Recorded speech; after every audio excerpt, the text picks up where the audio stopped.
I never did anything to harm my daughter or my granddaughter. The test is about to begin.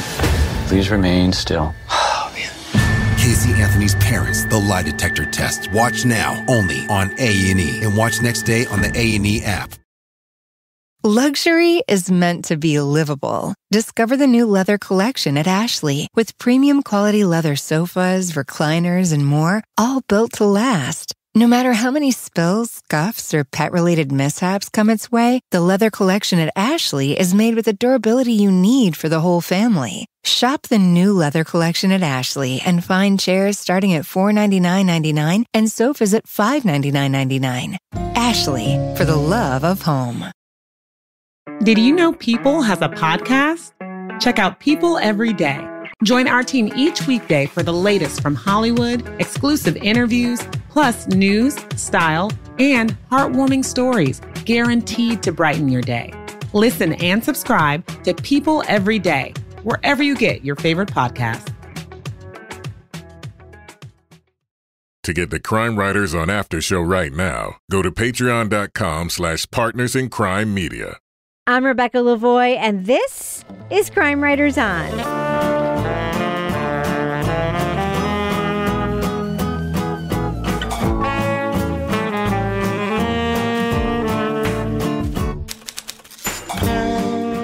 Crime Writers On is the original true crime review podcast that digs into true crime, pop culture, other podcasts. And on this episode, she went from cop to Playboy bunny to convicted killer to prison escapee. But did Laurie Bembenek actually do the crime for which she did at the time? We'll review Run, Bambi, Run from Apple Podcasts. Joining me to get that done and more is true crime author, TV journalist, and host of the These Are Their Stories podcast, my husband, and yes, love of my life, the red sweatshirt wearing Elliot from E.T. looking Kevin Flynn. Hello, Kevin. Run, Becky, run. Also with us is private investigator, certified pet detective, resident cat lady, and author of Dead on Deadline, Laura Bricker. Hello, Laura. Hello, Rebecca. And finally, our resident Doubting Thomas, author of the City Trilogy, host of the Strange Arrivals podcast, which, by the way, is about UFOs and skepticism, and I really recommend listening to it, and our Patreon Deep Dive Book Club podcast host, Toby Ball. Hello, Toby. Hey, Rebecca. So, Kevin. Yes. This is Thursday's podcast episode. Yes, it is. What are we talking about on next Monday's show? On Monday, we're talking about the podcast Sent Away. Ooh, what's that about? You'll find out. Ooh, okay. So I have a funny little quick anecdote to tell. It's about crime. Okay. I have a funny little quick anecdote to tell that relates to Laura and Toby. All right. So today at my job, we were talking about the podcast Wild Thing, which is coming out with a third season. Mm-hmm. So the first season of Wild Thing was about Laura Bricker. Do you remember? Bigfoot. That's correct. And Laura Bricker was a huge fan of it, and she wanted us all to listen to Wild Thing, the Bigfoot podcast. And I actually listened to some of it, and I loved it.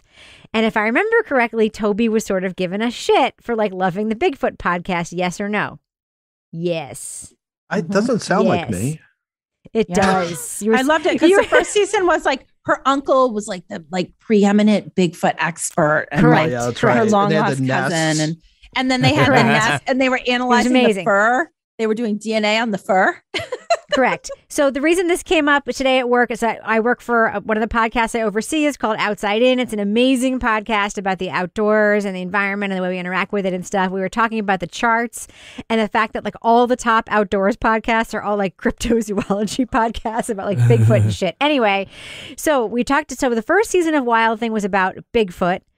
And the second season of Wild Thing was about UFOs.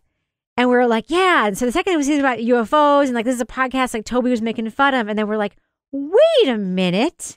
Toby then made a hit podcast about what? UFOs. So Toby, the worm has turned. What is next? Are you going to be making a podcast about Bigfoot next? That is my question. Sure. Because it feels like that is what should be happening. Yes or no? You think I should make a Bigfoot podcast? That's what we were talking about at my job today, and that is my question for you. Were they calling for it, or were they like, oh God? They were calling for it. Were they? If your podcast, the nature of skepticism is like sort of your thing. Right. I'm thinking Bigfoot should be I think it would be a really good theme for you. What do you think? I know a guy who thinks that Sasquatch attacked a whole bunch of pot growers up in the California mountains. Right before Sasquatch dipped into the river and vanished. Yeah, sure. I don't know. It's kind of weird. Like, I feel like Bigfoot, like back in the 70s, I feel like the big three were Bigfoot, the Loch Ness Monster, and UFOs. And I feel like Bermuda Triangle. Don't forget the Bermuda Triangle. And Nessie was big in the 80s too. Nessie was big in the 80s too. Yeah. And then I feel like the Loch Ness Monster and Bigfoot just kind of faded into the background. So did the Bermuda Triangle. Did anybody else? Yeah, I think if I told my kids like about the Bermuda Triangle, they'd be like, "What are you talking about?" I did a school project on it in 5th grade. I remember that. Oh my God! Oh, I was obsessed with the Bermuda Triangle, but I want to go back to Bigfoot because actually that Bigfoot show filmed up in northern New Hampshire where there have been a lot of sightings. Toby, yeah, I'm sure there have. Finding Bigfoot did come to the Woodsville, like Bretton Woods, like that sort of like region, that northern sort of region in New Hampshire. My kids loved that show. Spoiler alert: they never found Bigfoot. On Finding Bigfoot. Well, what was it called? Toby Ball could find Bigfoot. I'm just saying. No, Toby Ball, Laura Bricker in the Mini Cooper finding Bigfoot. The show was called Finding Bigfoot. I believe it was on the History Channel. And guess what?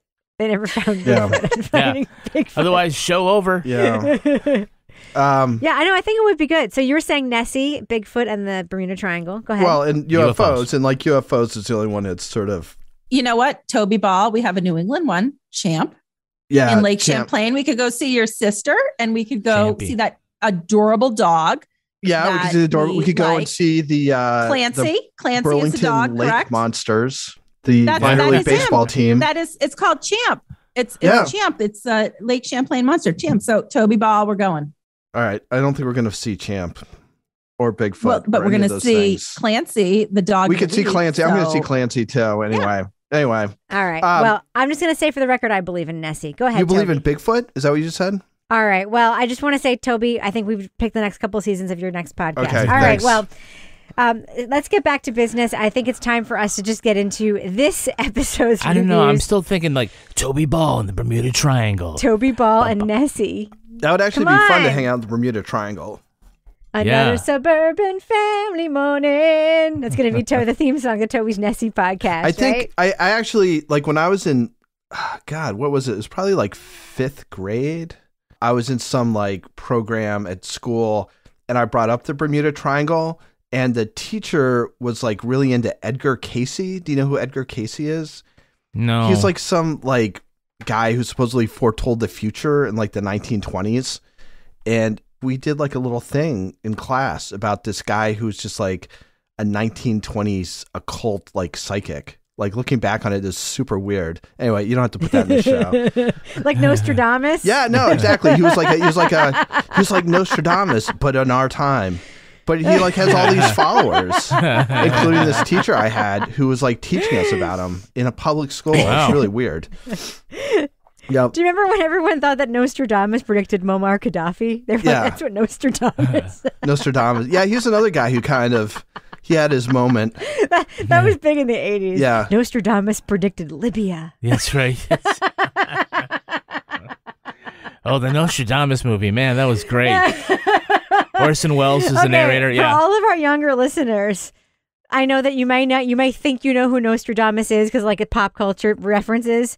In the 80s and early 90s, everybody believed that everything was happening was something that Nostradamus predicted. Yeah. It was like there the was stock market crash of stickers. 1990, 89, 90. Everyone was like, Nostradamus predicted this. You know what we really should do? The real podcast should be like a rewatch podcast about In Search Of. Which is like with Leonard Nimoy. I was going to ask that. Yeah, it's like Who remembers watching that show? 1970s and 80s, just like all about all this ridiculous shit, like spontaneous combustion, the Kennedy assassination, good spiritual apparitions, a sudden draft from a window that was supposed to have been closed, a chill at the back of the neck, groans, creaks, and bumps in the night. Man has always been frightened by the dark. I'm calling Patrick Hines right now. Obsessed with In Search Of. Yes. I'd 100% do that. Okay, I'm just calling it. We are not editing any of the beginning of the show. This entire beginning of the show is our hit as our obsessed network pitch. For Obsessed with In Search Of. And the three of us are doing it. This is going to be like I'm sorry, Kevin. The four of us are doing it. Okay. Well. No, I'm just kidding. The four of us are doing it. Obsessed. It's going to be amazing. All right. Well, I think we really do have to get to this review on this episode. Kevin, I think we should drop that first clip. Should we just do that? Do it. Drop it. Lucky for her, there's a window in the laundry room that's been left open. Or propped open. Nobody knows for sure. And it's barely cracked enough to be noticeable. But Bambi slips right through the gap, hops down to the ground, and scampers across the lawn. You know, like a deer. But a super hot deer. In 1990, Laurie Bembenek escaped from a Wisconsin prison through an open window. When the former Playboy bunny went on the lam, she became a media sensation and a folk hero. She was profiled in everything from Vanity Fair to People magazine. A woman said to be a kind of sorceress who can get men to help her do anything she wants. This story has all the elements of a good movie, and people are willing to watch.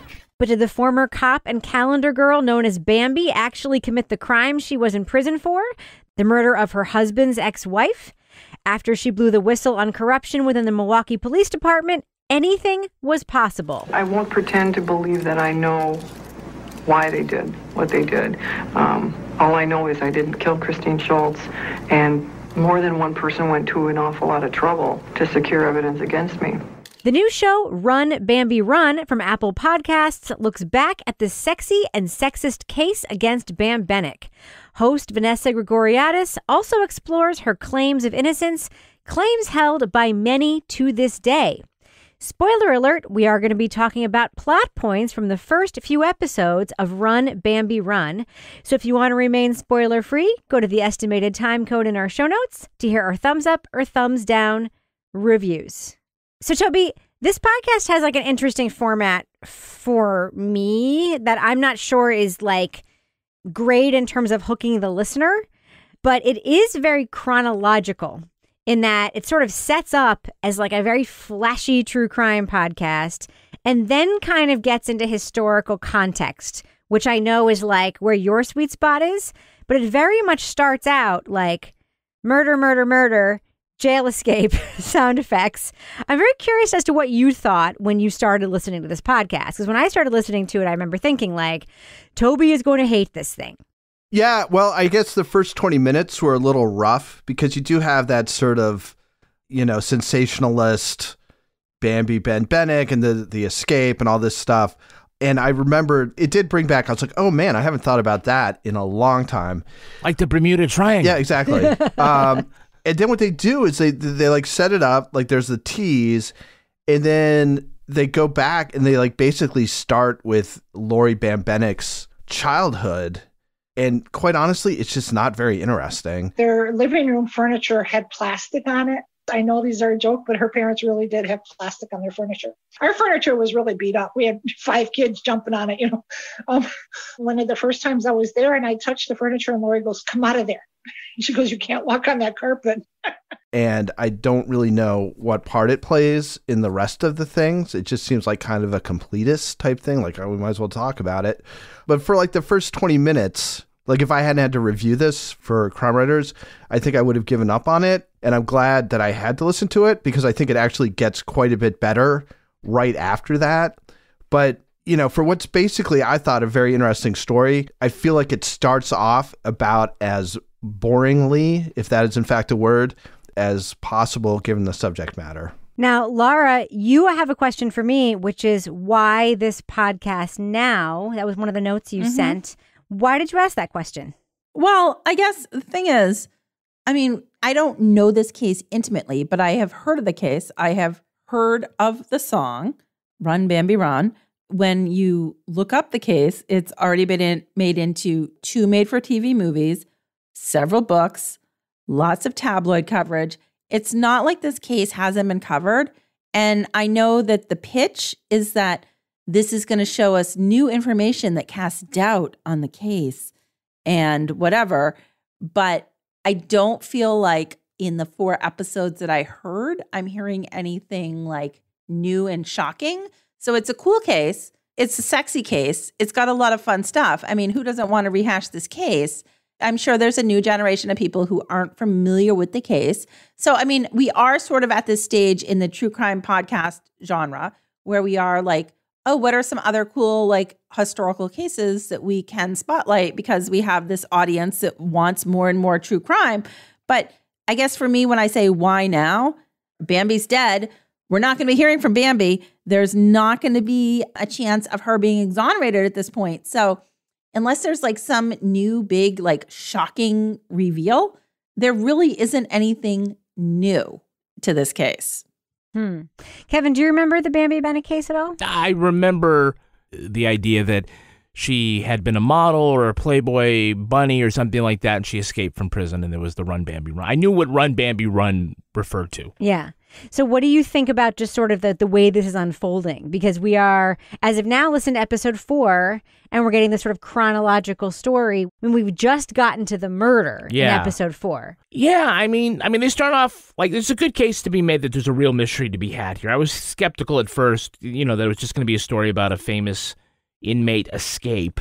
But now I kind of want to see the receipts that they've got that, maybe she was innocent, maybe she was railroaded. You remember in Suspect? Of course you remember Suspect. But it favorite starts podcast off of all time. You mean Suspect? Well, it starts off with the party. Yeah. Right? It puts all the chess pieces out for a real interesting whodunit. Maybe I mixed my metaphors there.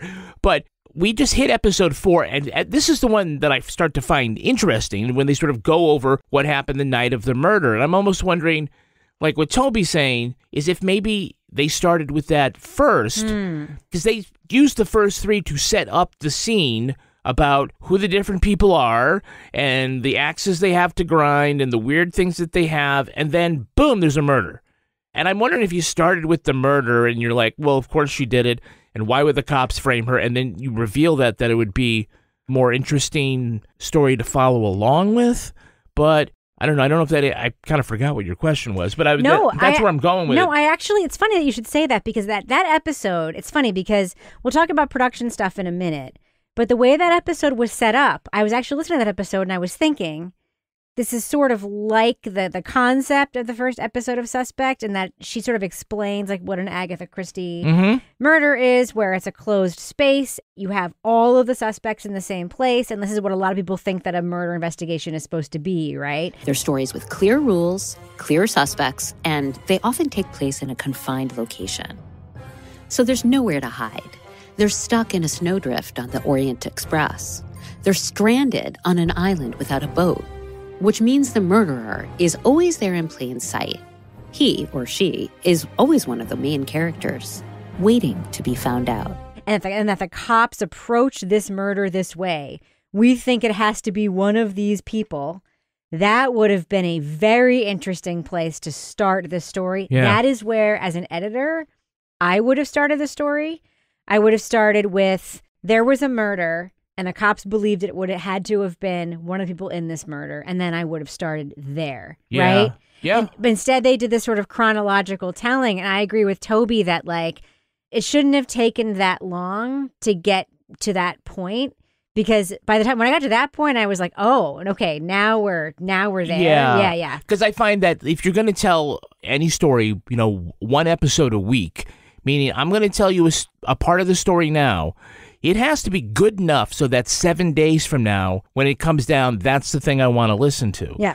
And unless you're dropping them all at once, then you should be putting some strong stuff first. And I think Toby's right. I sort of enjoyed the setup, but it did feel a little bit like we're checking boxes here about here's her childhood and here's, the stuff, and didn't really pare down what would make me want to keep coming back. And I didn't really get hooked until this last episode. I never did anything to harm my daughter or my granddaughter. The test is about to begin. Please remain still. Casey Anthony's Parents, the lie detector test. Watch now only on A&E, and watch next day on the A&E app.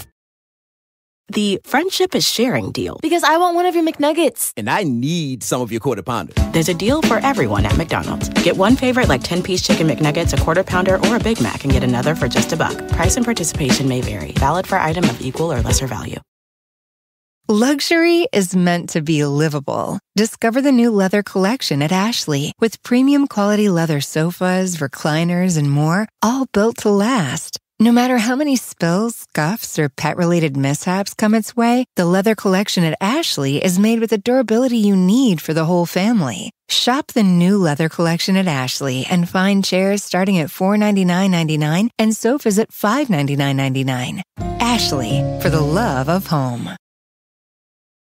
Hey, I'm going to run Kevin run right into the business section. Is that okay, everybody? Yeah. Climb over that fence, Kevin. So as we told you earlier in the week, my computer blew up. It did. With all of, all the files, everything, all the business stuff. Fortunately, my friends at the Geek Squad were able to recover everything. Yeah. Which Not is... able to recover your computer, though. We still got to buy one. Still got to buy one. Are they a new sponsor? They're not. No. They're not. We are working on that. That would be super. But we actually need a computer right now. Yes. But there is still stuff coming up on Patreon. Laura Bricker is putting together, as we speak, the next edition of Leave It to Bricker. And give us a sneak peek.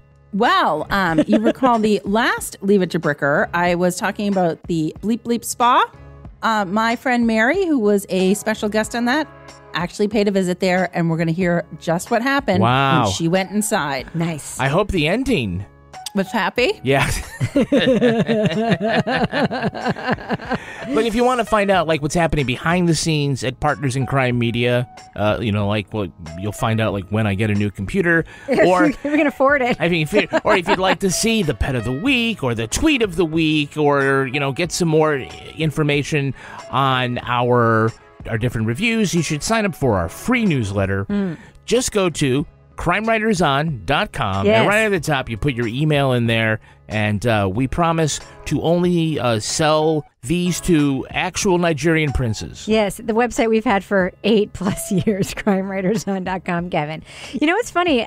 We sound very cheap, like we can't buy a new computer. We need a good computer because you're editing audio on that thing. We don't need janky. We can't get a Commodore 64. We need I need terabytes. We need an expensive CPU. Yeah. It's got to be an expensive gaming CPU. This is an unexpected expense. So please join our Patreon. Support this business so we can get Kevin back up and running to edit our show. So Kevin, speaking of Patreon, do we have any Patreon patron saints of the week this week? Our Patreon patron saints are Claire White and Tara Isaacson. Bless you. Bless you guys, and thanks for supporting us. Thanks for everyone who supports us on Patreon. And Kevin, does thus end the business section? Thus ends the business section.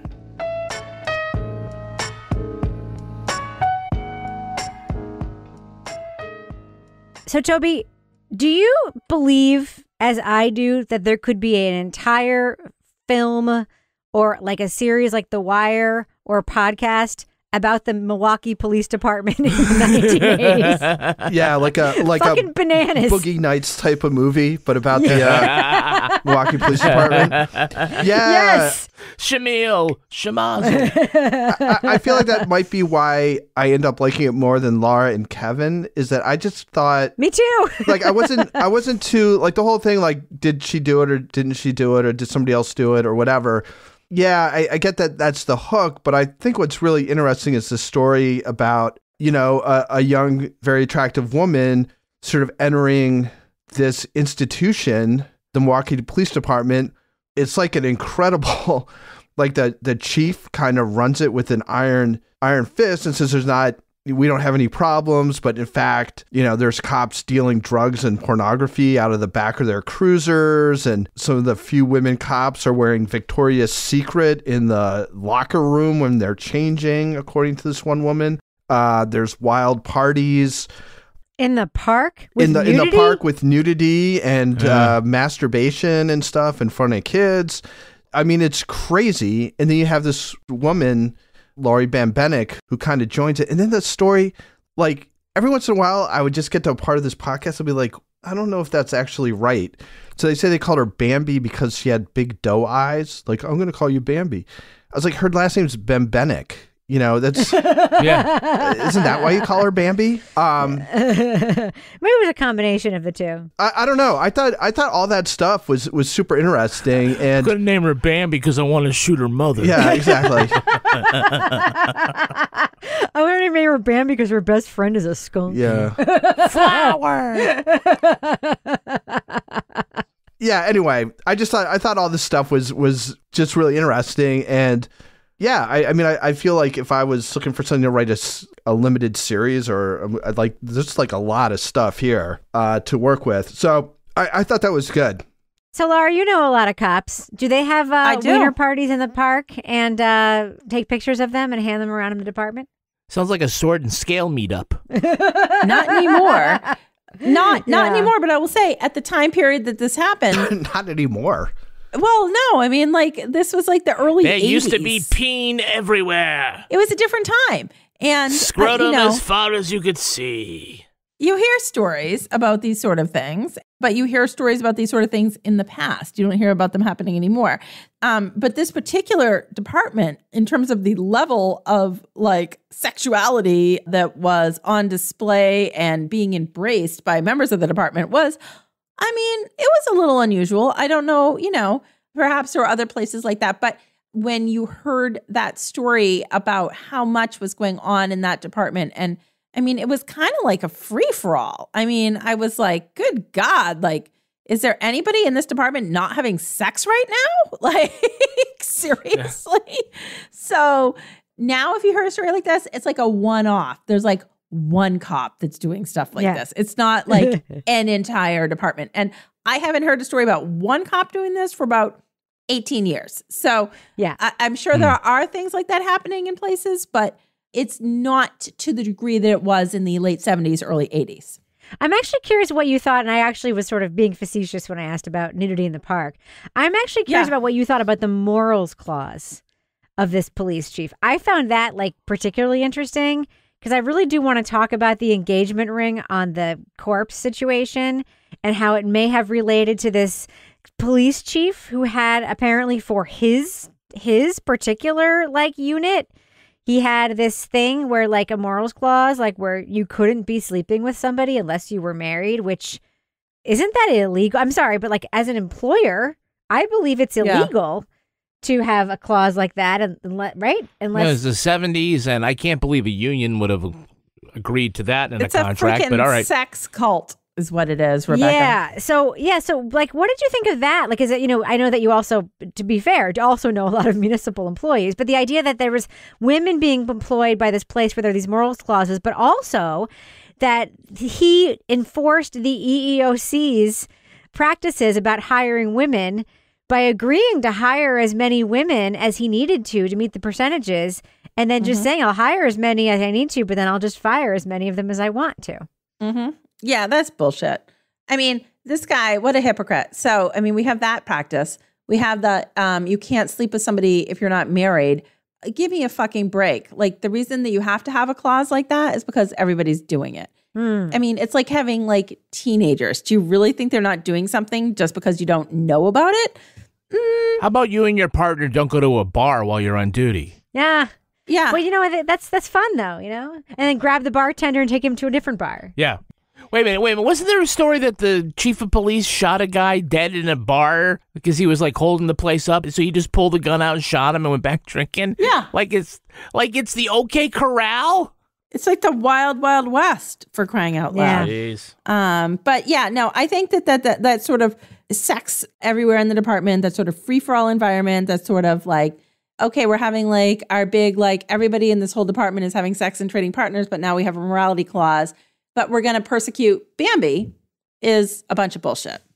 So, Kevin, there is like a making a murderer thread here, right? Because she had this lawsuit against the police department going. She was married to a cop when this murder happened. Yeah. And ostensibly, the reason she refused to take the lie detector test when her husband's ex-wife was murdered was because she was afraid they were going to ask her questions about her ongoing lawsuit against the police department, but maybe she was also just like, I don't want to take the fucking lie detector test. There's going to be people I know in the room or for whatever reason. There are threads of that here, right? Because I think it's fair to say that, like, she was a target of the cops. Right. I mean, you just listed them all. But I think that, you know, if you or I were arrested and we said the cops are framing us, it doesn't ring true because, like, what reason would they have? But on the surface, certainly with Stephen Avery, and then again here, with Laurie Bembenek, that they actually do have stuff on the police that are investigating them. And so could it be that they're doing it to discredit the whistleblower? Yeah, it could, but it also could be just because, you know, they're the one who's there at the time. So, it may not be that.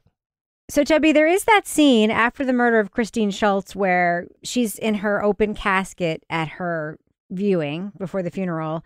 Everyone is gathered around. Laurie has to go, and it's obviously very uncomfortable because she doesn't want to be a stepmother to Fred's kids, and we've heard all of that. But then Christine is wearing the engagement ring, and there's all this speculation about why she's wearing it. I know that that's a lot of, like, detail and, like, you know, kind of he said, she said stuff, but it was also crazy. Right? Yeah, it's awesome detail. No, I mean, I think it's a great little piece, right? It's because everybody knows that he didn't actually propose and she said yes, but he's put a ring on her finger. And what does that mean? You know, so there's all these different, you know, aspects to what the possible meaning could be from, like, you know, trying to appease the morality clause, you know, trying to make his relationship look more than it was, stuff like that. And it's such an interesting detail that I wish they could have done a little bit more with it. Like, I think they could have even, like, I was like, maybe you could start the whole freaking podcast with it, or you could at least start, like, one of the episodes with it, because I do think it's one of those things where it's like, if you bring it up, you mention that it's a big deal, and that feels like a hook to me. It's like, well, why is that a big deal? And then you can kind of tease out the different things that it could mean and why that makes people think different ways about things. So anyway, I mean, I think that was one of I think that's the most obvious piece, but I think there's some good, strong, like, little details that she picks out of this case that I think make it, you know, more interesting, or just, it just shows that she has a good eye for details like that. Yeah. So, Kevin, we have to talk about the production of this podcast. Okay. There's a lot of sound.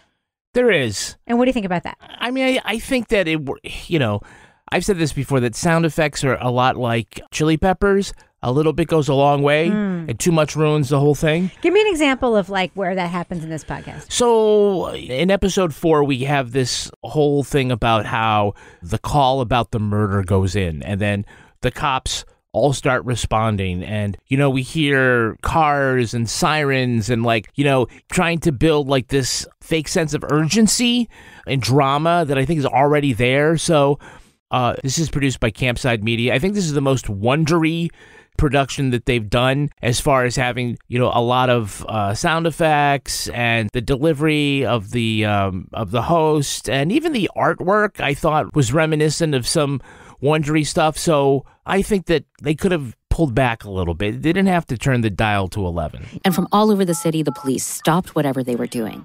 Patrolling, partying, drinking, whatever. If they were sleeping on the job, they rubbed the sleep out of their eyes and they headed to Ramsey Avenue. Because this wasn't just any shooting. It was in the family. The best piece of sound in the entire time was when they're talking about how they're at a Pink Floyd concert, and then they play this music that could not sound any less like Pink Floyd. Pink Floyd sang about pigs, the people who were at the top of the social order. They sometimes had a big blimp of a pig floating around. And as it came back down, it was right on top of us and it exploded because it was helium. And I remember looking at her and going, oh my God, did that just happen? It sounds like it's like a George Thorogood concert or something. But I guess my question is, Toby, have you been to a Pink Floyd concert?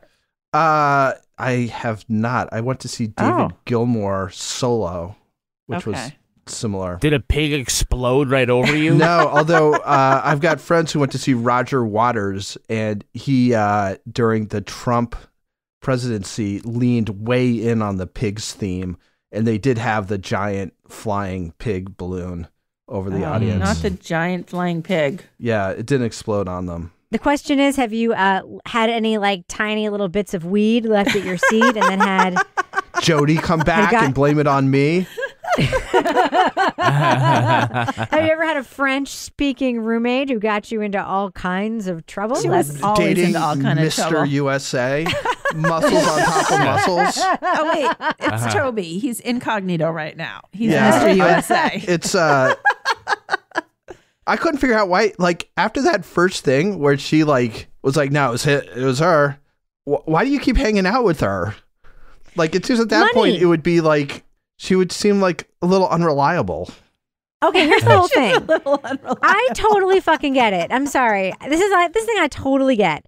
These people are young, right? They are young. They do not have any money. And like you're living in a shitty apartment, you need someone else to live there who can contribute $200 a month to the rent. It's like, sure. Yeah. My French-speaking friend who got me in trouble that time, if she's going to pay, like maybe you guys have never been in that situation. I have. I've been in that situation where I'm like, yeah, you suck. You're going to bring over like your boyfriend who also sucks, but whatever, as long as you bring your $200 or whatever, sure, whatever. I mean, as long as he doesn't have like a snake or some shit like that. Yeah. No, he's just got a fridge full of drugs.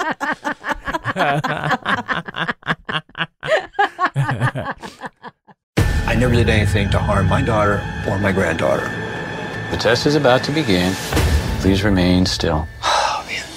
Casey Anthony's Parents, the lie detector test. Watch now, only on A&E. And watch next day on the A&E app. The friendship is sharing deal. Because I want one of your McNuggets. And I need some of your Quarter Pounder. There's a deal for everyone at McDonald's. Get one favorite like 10-piece chicken McNuggets, a Quarter Pounder, or a Big Mac and get another for just $1. Price and participation may vary. Valid for item of equal or lesser value. Luxury is meant to be livable. Discover the new leather collection at Ashley with premium quality leather sofas, recliners, and more, all built to last. No matter how many spills, scuffs, or pet-related mishaps come its way, the leather collection at Ashley is made with the durability you need for the whole family. Shop the new leather collection at Ashley and find chairs starting at $499.99 and sofas at $599.99. Ashley, for the love of home. All right. Well, I think we should do what we do. Let's let our listeners know, should they check out Run, Bambi, Run? It's a new show on Apple Podcasts. There's only 4 episodes out right now. I'm not sure we've gotten quite into the super meat of the story, but so far, impressions. What do you think, Laura Bricker?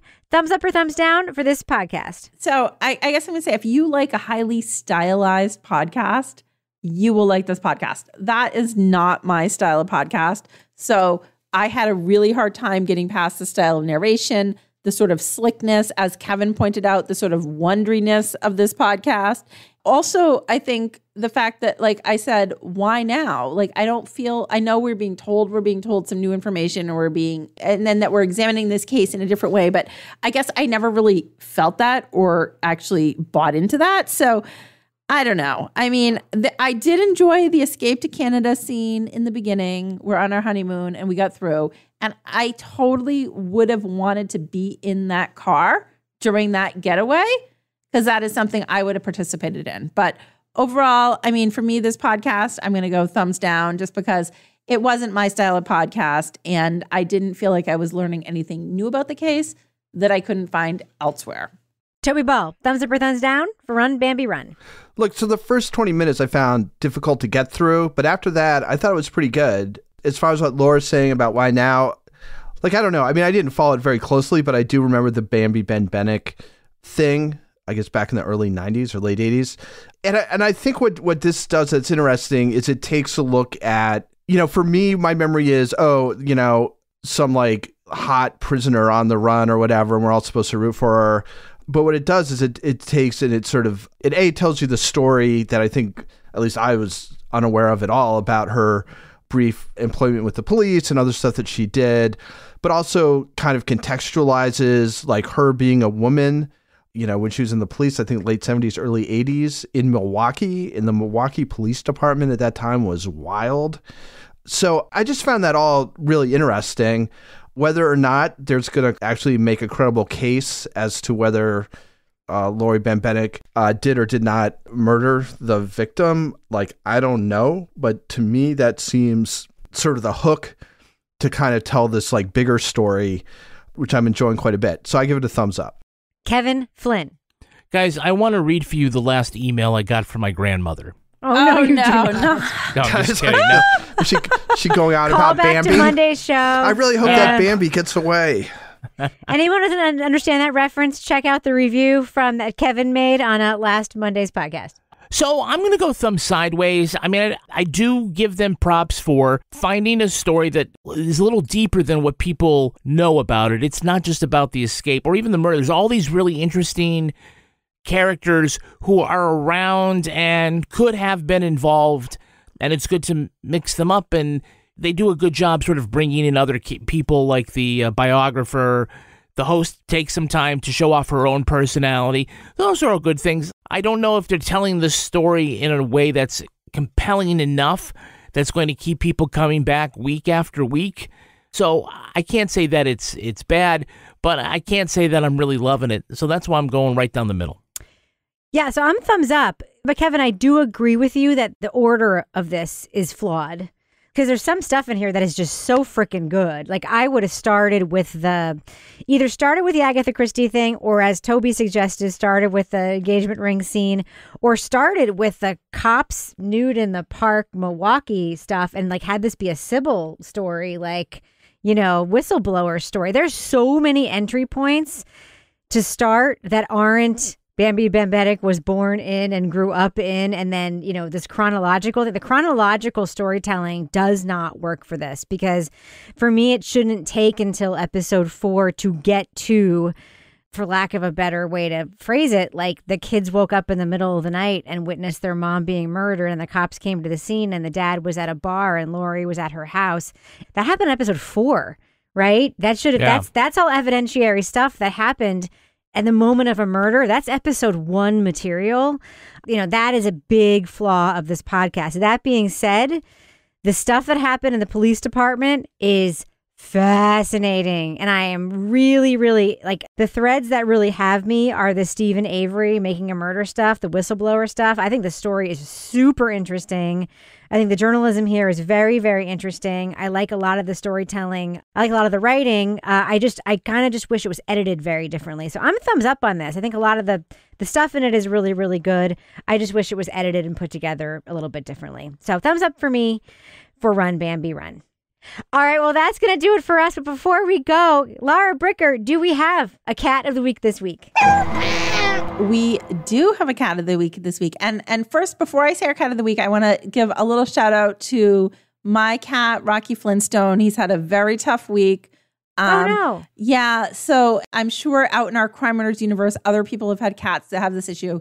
He's a male cat. He got the thing where he has like the male urine pee-pee issue. Oh, so the stones? Yeah. So now he has to be on the diet and he doesn't want to eat the diet. He is very finicky.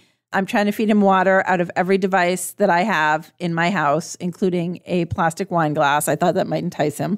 Do you have the water fountain thing that runs all the time? Yeah, I've had like that. one? I have the water. I have multiple things. So it's been a long week for Rocky Flintstone. He's adjusting to his new lifestyle. So if you have tips on how to get your cat to eat new food and adjust to being a sort of special diet cat, send them my way. My cat is a persnickety prima donna. He's diet divergent. He is. But our cat of the week this week comes to us from Jill Bunting, who is our listener from Alaska, who is one of my favorites because she came to Exeter last summer when she had like extra Sky Miles and she came to Boston and she's like, hey, Exeter's not that far. So Jill was asking a while back for advice about whether to get a kitten or an adult cat and took lots of advice. Jill adopted Honey Marie in February, and she will be 2 years old next month. She is an adult cat with a personality of a kitten. They adore each other. She has not done anything worthy of Cat of the Week status, but she thought it was a great opportunity to share her lovely face with all of you. And Jill Bunting came to Exeter later this year. Very soon, I might be announcing other ways for people to come to Exeter. So if you want to be like Jill, stay tuned to Crime Writers On. Nice. All right, Laura Bricker, if folks want to reach out to you and suggest their animals any kind of animal to be cat of the week. It doesn't have to be a cat, obviously. It doesn't. Or if they have suggestions for your diet divergent cat, how can they find you on Twitter? Of course, you can email us at crimewriterson@gmail.com. We get a lot of animal suggestions that way. But if they want to tweet to you, how can they find you on Twitter? They can find me at Laura Bricker. And Toby Ball, if folks want to reach out to you specifically, Patrick Hines, to say yes, I will make that new podcast with 4 of you crime writers. And Toby Ball, perhaps you should be the host of it and the other panelists can be just the panelists.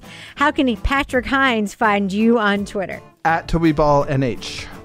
Kevin Flynn, folks want to reach out to you and say, hey, Kevin, you do look like Elliot from E.T. in that red sweatshirt. How can they find you on Twitter? I am at Kevin P. Flynn. And if you want to follow me on Twitter or Instagram, you can find me at Reb Lavoie. You can follow the show on Twitter at Crime Writers On, and please join our incredible community in our official Crime Writers On Facebook group. Join it. It is freaking awesome. It is just really, really, really good in our Facebook group. I promise. Go to our page, hit join the group. Just trust me, it's awesome. Support the show at patreon.com/partnersincrimemedia. You'll help Kevin buy a new computer because his exploded. You get all of our extra podcasts that we make there. It is completely worth it. Our theme song was composed and performed by Ty Gibbons. Our line editor is the very talented Olivia Burdett. The executive producer of this program is the Milwaukee cop endowed Kevin Flynn. This show was recorded in the Yoga Loft above the bodega good thing, right? in Bay St. Louis, Mississippi studio, otherwise known as Studio C, the closet in our New Hampshire basement, where I continuously hire and fire Kevin just to get around those pesky equal opportunity employment regulations. On behalf of all the crime writers, thanks for listening. We will catch you later. Excuse me. That was a very Howard Stern moment I just had.